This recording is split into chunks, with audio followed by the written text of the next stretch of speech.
Avant-dernier tour de piste ce week-end sur le terrain de motocross de Champ-le-Duc qui accueillait comme l'an passé, mais pour la dernière fois, une manche des championnats d'Europe jeunes et féminins. Le motoclub de Saint-Dié devra prochainement quitter ce site qui l'occupait et avait aménagé depuis 1983, un terrain communal vendu à l'entreprise Geff attenante dans le cadre d'un vaste projet d'extension. Le public et les pilotes, plus d'une centaine venus de 16 nations, ont répondu présent et le spectacle était au rendez-vous, notamment dans la catégorie des 85 cm3 où l'on attendait beaucoup de Manofort, ici en rouge, 12 ans, vainqueur du dernier Enduropal du Touquet dans la catégorie Espoir. Après avoir chuté dans la seconde manche, le Gersois montera sur la troisième marche du podium de cette deuxième étape dominée par l'Italien Niccolo Manini devant son compatriote Riccardo Pini. Le motoclub de Saint-Dié, qui n'a pour l'heure aucune solution de repli, organisera encore un grand rassemblement sur le site du Sécampien, les championnats de la Ligue Grand Est les 25 et 26 juin prochains.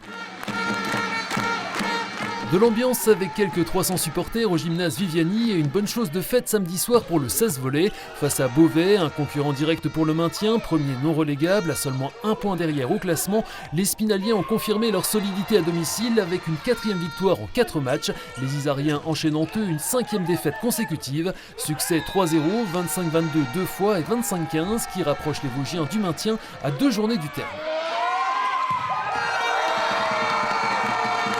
Il nous reste 2 ou 3 points max et après c'est bon. Une victoire à Montpellier, c'est terminé je pense. En plus ils jouent des bonnes équipes derrière donc ça va être dur pour eux. Pourquoi une fin de saison en play-down n'est pas forcément sans saveur, il y a une super ambiance là. Moi c'est mes préférés personnellement, c'est là où on est vraiment le mieux, c'est les meilleures victoires. Là on va pouvoir fêter tranquillement ce soir et bien s'amuser. Et voilà, donc c'est les meilleures saisons pour moi. Suite samedi prochain donc chez les jeunes du CNVB avant le dernier match de la saison le 14 mai à domicile face à Grenoble. Toujours en élite à noter la défaite des Louves 3-1 à Istres. En National 2, malgré une défaite 3-0 à Mézières, l'AS Gérardmer boucle sa saison régulière à la 8e place, synonyme de match de barrage pour le maintien. Les filles d'Épinal Handball devront-elles encore attendre pour renouveler leur bail en National 1 face à une équipe de la Stella Saint-Maur qui n'a plus rien à jouer en cette fin de saison? Les locales en tête à la pause semblaient avoir la main sur le match avant un trou d'air fatal et un 6-0 encaissé à 10 minutes du terme. Courte défaite au final 24-26. Les Spinaliennes ont toujours 2 points d'avance sur la zone rouge à 2 journées du terme avec un déplacement à suivre à Montigny-les-Metz puis la réception du leader Palante-Besançon le 14 mai. Oh, faut se battre, vous voulez vous battre, mais c'est maintenant! On va se dépêcher un peu, hein! Pas d'embellie pour les garçons d'Épinal Handball qui ont eux connu une 20e défaite en autant de journées samedi soir face à une formation de Bourgoin-Jallieu, toujours dans la course elle pour le maintien en National 1.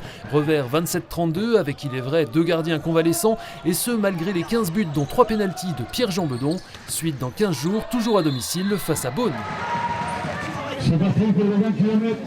Enfin, ce week-end était également marqué par le retour de la marche du Grand Est avec de multiples épreuves. Ici, une nouveauté avec l'accueil d'une compétition régionale sur des formats classiques jusqu'à 20 km sur un circuit fermé à Gironcourt-sur-Vraine, mais aussi bien sûr du grand fond, une épreuve de 50 bornes remportée par Philippe Bonneau, le multiple champion du monde mosellan qui effectuera en juin une traversée de la France de plus de 800 km en 10 jours au profit de la recherche contre le cancer. Sur l'épreuve la plus longue entre Domrémy-la-Pucelle et Épinal, c'est le Barisien Christophe Errard, ici à l'image, qui s'est montré le plus rapide avec un chrono de 17h47 pour 145 km.